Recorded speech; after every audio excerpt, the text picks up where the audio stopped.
My dear students, now we will go through to the next uh, lecture, that is dependent on analog and digital communication. Uh, in this course, we are heading towards the analog communication, but they may be the factors of the digital communications. That is the basic thing that we have to know.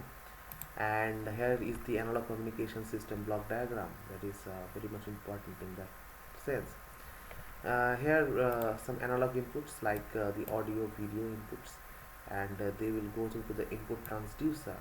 This transducer will make the non-electrical signal to electrical signal, and that will go through to the modulator section.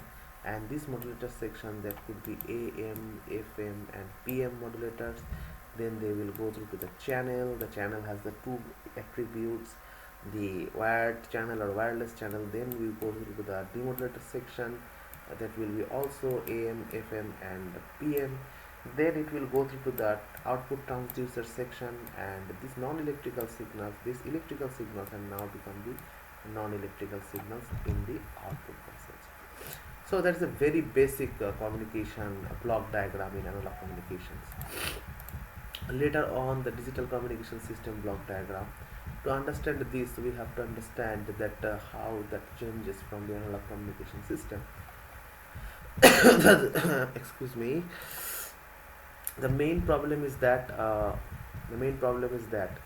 that we have to make the analog signal into the digital signal. First of all, that is the basic thing.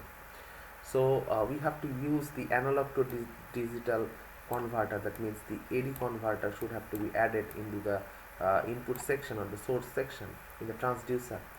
Then we have to go through to a part like the encoders, that means source encoder and channel encoder. These two block diagram blocks that has been added as it is not added in the analog communication system. After that, that will go to the digital modulator. That can be digital modulator based on ASK, FSK, PSK, QAM. What kind of modulation is related to digital communication that can be allowed, that can be applied here. And that's the thing. It's not the thing of the AM, FM, PM that has been previously just we have state in the form of analog communication system. In digital communication system, it has to have, and we have just given emphasis on the digital modulators, and then we will give it to the next level. Then it will have to have a digital to analog converter. Without that, it couldn't be transmitted through channel. And the most of the digital communication systems are based on wireless communications nowadays, and also some wired communication. The optical fiber communications are also based on some digital communications nowadays. The bit strips now going to the optical pulses, and that is the digital to analog converter. Then we have to make it to the analog converter to make it an electrical signal, or make an electromagnetic wave to pass through to the channel. Then the digital modulator, digital demodulator or digital demodulation will come through, and that will also have the same characteristics of analog to digital conversion to make up this the decoder section. So in analog communication block diagram, there is no encoder or decoder, but here when you have to have the module, you have to modulate it, you have to first of all encode it, then it have to go to the modulator section, then it will go through to the channel decoder section. The channel decoder will make it to the source decoder section. The source decoder will get the output of the transducer and D to A converter. That means the output transducer, that means what we have got through uh, to the source decoder, that is the electrical signal. Now you have to make it to the non-electrical signal in the transducer, and also to make it digital to analog conversion and get the output signal. So that is the basic block diagram, and the difference between the two communication block diagrams. The analog communication block diagram relies on very simple block diagram: the modulation section, the transducer section, the channel and demodulation section, the again the transducer section, and the output or destination. But in a digital communication system, here are some other parts that has been engaged in digitization process. That means the encoding and decoding, and you have to keep in mind that when you have to have modulation, have to do the modulation or modulate a signal, you have to give emphasis on source encoder or channel encoder. Then it will go through the digital demodulation, analog to digital converter, then they'll go to the channel decoder section that will decode it, and then we will get to the output transducer. So now heading towards the next section, that is the necessity of digitization. Why we have to digitize our signals in that fashion. The first thing that we have to keep on our mind, that is the conventional methods of communication used analog signals for long distance communication. So whenever we use long distance communication, the analog signals are on the up, and they are important on that factor, which suffer from many losses such as distortion, interference, and other losses including security breach.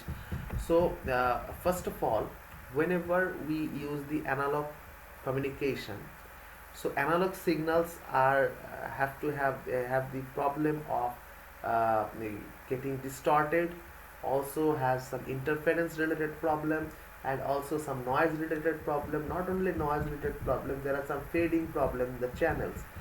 So there are noise, fading, interference, the three basic problem in the channel side, and they will face it. The analog communication, the analog signals usually face these kind of things in the channel side.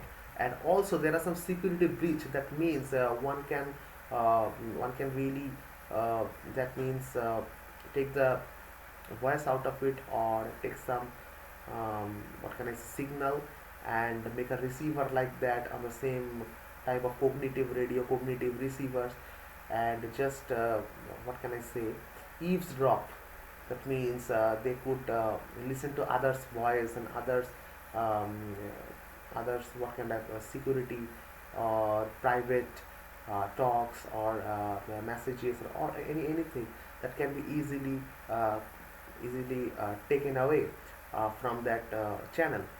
In order to overcome these problems, the signals are digitized using different techniques. The digitized signals allow the communication to be more clear and accurate without losses. That means it has a more clearer thing, and it is an accurate without losses.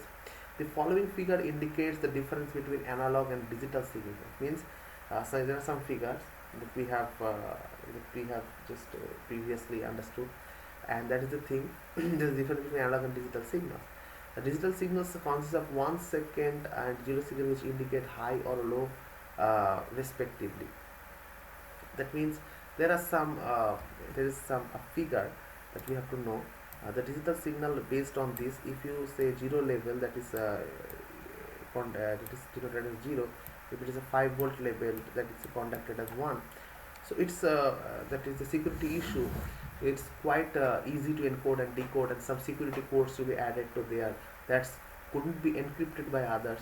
That's the thing. The think of encryption and security are more reliable in that sense. Now go through to the advantages of digital communication. The effect of distortion, noise, and interference is much less in digital signals, as they are less affected. Digital circuits are more reliable. Digital circuits are easy to design and cheaper than analog circuits. The hardware implementation in digital circuits is more flexible than analog. The occurrence of crosstalk has been mentioned in previous slide is very rare in digital communication. The signal is unaltered, as the pulse needs high disturbance to alter its properties, which is very difficult. Signal processing functions such as encryption, compression are employed in digital circuits to maintain the secrecy of the information. And last but not the least, the probability of error occurrence is reduced by employing error detecting and error correcting codes. That's the thing.